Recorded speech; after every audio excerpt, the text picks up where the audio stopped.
Yo, welcome into the show. You're watching Philadelphia Eagles Now. Chase Sr. here with you. Hoping all of you are getting set to have a fantastic weekend. Coming up here on the show, Philadelphia getting good news from the Washington Commanders and the Dallas Cowboys because of how their front offices are operating.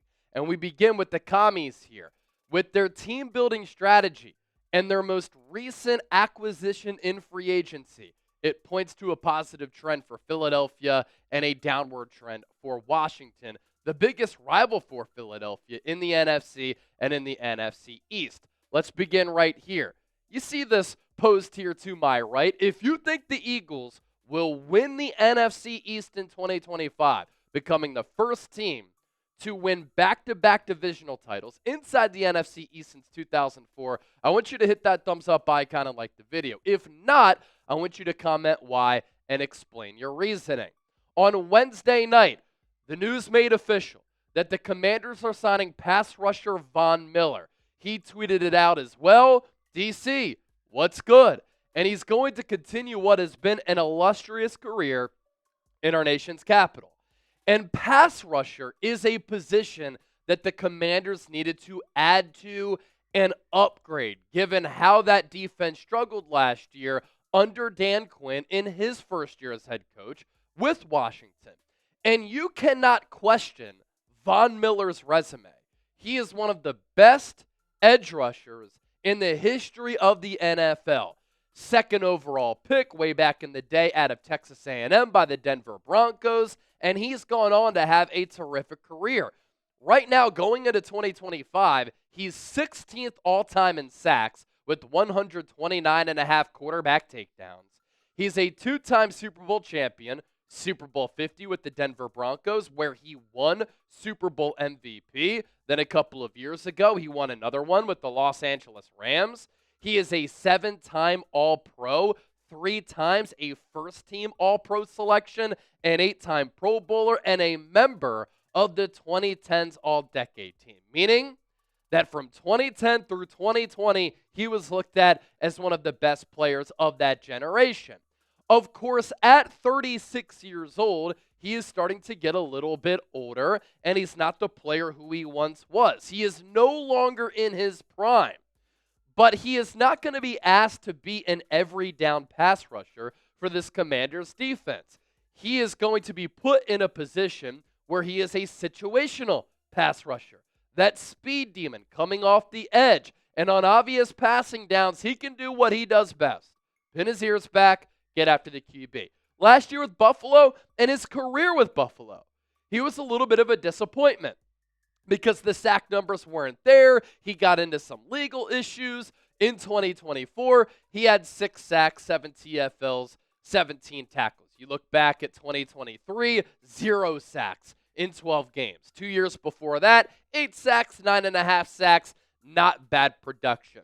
A year ago with the Bills, he was in that situational pass rushing type of role. He did grade out pretty well, according to Pro Football Focus. And I think the Commanders are going to get something close to this.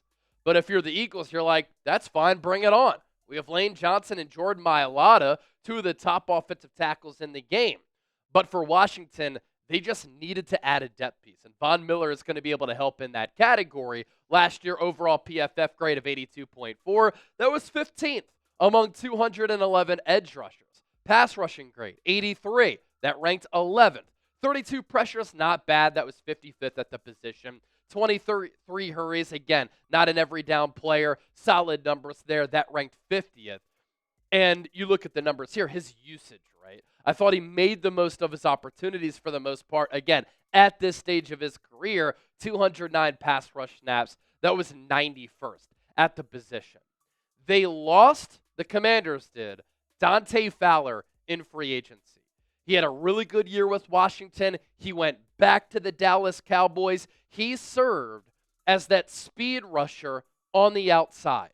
And without really good sack production, as Fowler hovered around 10 sacks, the Commanders looked at Von Miller as that type of replacement. But here's where things are interesting. Here's where things really benefit the Philadelphia Eagles. The Commanders are looked at, because of Jaden Daniels, as one of the hot, young, up-and-coming teams in the National Football League. The next era of football could be ruled by Jaden Daniels. And I'm not taking anything away from JD. Heisman Trophy winner at LSU, good player at Arizona State. Last year, he was terrific. And you can make the argument he's a top 5, top 10 quarterback, although top 5 probably lofty praise after one single year. But the Commanders are literally the oldest, young, and up-and-coming team ever. The average roster age of the Commanders, even older now with Von Miller. They are literally the oldest team in the NFL based on the average roster age.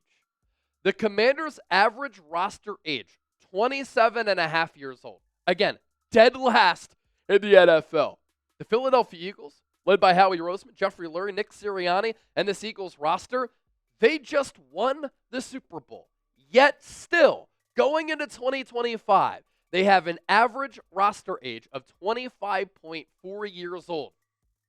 Second youngest roster in the league behind the Green Bay Packers.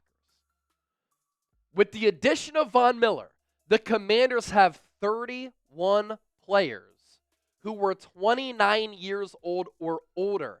That is 12 more than the next closest team in the NFL. Howie Roseman would never do that. Howie Roseman, with his team-building strategy, much more wise than Washington. And look, the Commanders have Jaden Daniels on his rookie contract. They're trying to go all in while he's affordable, because if he continues to play at this level, Jaden Daniels is going to cash in a couple of years, given salary cap inflation, salary cap going up, quarterback contracts going up, between $60 and $70 million. But rarely does a team-building strategy like this pay off, where you are trying to win a Super Bowl with a team that is this old. And so going into 2025, you compare this Commanders team to the Eagles. Did Washington match up pretty well with the Eagles during the regular season? Yeah, they split both games. Eagles won the first one at the link, but it did come down to the wire, and that Commanders defense caused the Eagles offense some fits before Saquon scored a couple of touchdowns in the span of 20-plus seconds at the link. The second matchup against Washington with the Eagles on the road, Jalen Hurts got hurt early in the first half. The Eagles started off that game dominating Washington. Then they led throughout the entire duration of the game until Washington scored, 3 touchdowns in the fourth quarter, and still needed a last-second touchdown to win that game with Kenny Pickett as the Eagles quarterback. Then we saw what happened in the NFC Championship game. Philadelphia hung 55 points up against Washington. Jaden Daniels is going to be difficult to defend. Jaden Daniels has room to get better. He is going to make Washington a formidable threat. But there is no doubt that this Eagles team is better, younger, more athletic, more spry, deeper, and has higher high-end talent than the Commanders. Why is this big news for Philadelphia? Because Washington is the team in the way of the Eagles repeating in the NFC East and for NFC supremacy. Before we continue to move forward on today's show, join the movement. Subscribe to Eagles Now for daily Eagles coverage. Training camp begins in a couple of days, July 22nd. Our coverage is really going to start to ramp up. We'll do watch parties for every preseason game, watch parties for every regular season game, and we'll continue to hit you with a couple of shows per day. Go Birds, lock us in and subscribe. I also do want to take a moment to tell you about this fantastic deal. Thanks to our friends at Fanatics, this Eagles cutoff hoodie, you can wear it any time of the year, was $55. Now it's on sale for just $33. All you have to do is use that link down below. You see it, chatsports.com/Eagles cutoff. That will take you to Fanatics. Fanatics will know that we sent you. Hop on this deal. Limited time only while it lasts. You can save money and look good while repping the Birds. We move forward here on the show. The Eagles got good news, from the Washington Commanders. They got good news from the Dallas Cowboys as well. The Commanders' team-building strategy, not as smart as Howie Roseman's. The Cowboys' team-building strategy, not on par with Howie Roseman's.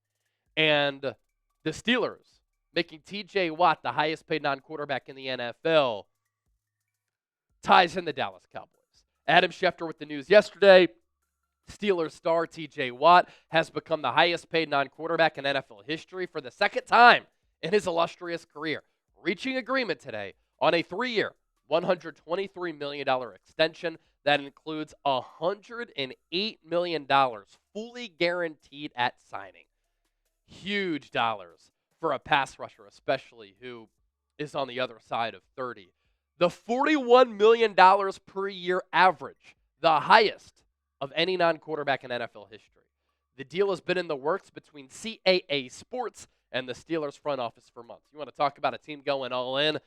That's Pittsburgh. Highest paid edge rushers per year. This list changes once again. And there have been a lot of players on this list who have gotten paid this offseason. And there have been a lot of players who have reset the market this offseason. It wasn't long ago that Maxx Crosby became the highest paid defensive player in the history of the NFL at $35.5 million. He got paid this offseason. Danielle Hunter got another new deal from the Houston Texans, $35.6 million. Myles Garrett got $40 million. That made him the highest paid non-quarterback in the history of the NFL. Now TJ Watt overtakes him at $41 million in average annual value. It also wasn't long ago, going into 2023, that Nick Bosa set the record for the highest average annual value, becoming the highest paid non-quarterback in the history of the NFL when he signed for $34 million. When business is flourishing in the NFL, it leads to the salary cap increasing, and so too do player contracts. A lot can change in a small amount of time in the National Football League. Now, you might be wondering, Chase, you mentioned the Cowboys here. How does this affect Dallas? Let me explain. The Dallas Cowboys, Jerry Jones, Stephen Jones, they're idiots. They are such a dumb organization right now. Why is that? The Cowboys keep costing themselves literally millions and millions and millions of dollars by waiting to sign Micah Parsons. The Dallas Cowboys could have signed Micah Parsons last offseason for about $35 million per year. At that point, he would have become the highest paid non-quarterback in the history of the NFL. But because they waited an additional year and they have seen all of these other edge rushers reset the market and get paid, Micah Parsons, who is younger than TJ Watt, younger than Myles Garrett, will become the highest paid non-quarterback in the history of the NFL when he inevitably signs that contract with the Dallas Cowboys. He's going to get more than what TJ Watt got, and in turn, the Cowboys cost themselves millions and millions and millions of dollars. You know who would never let it get to this point?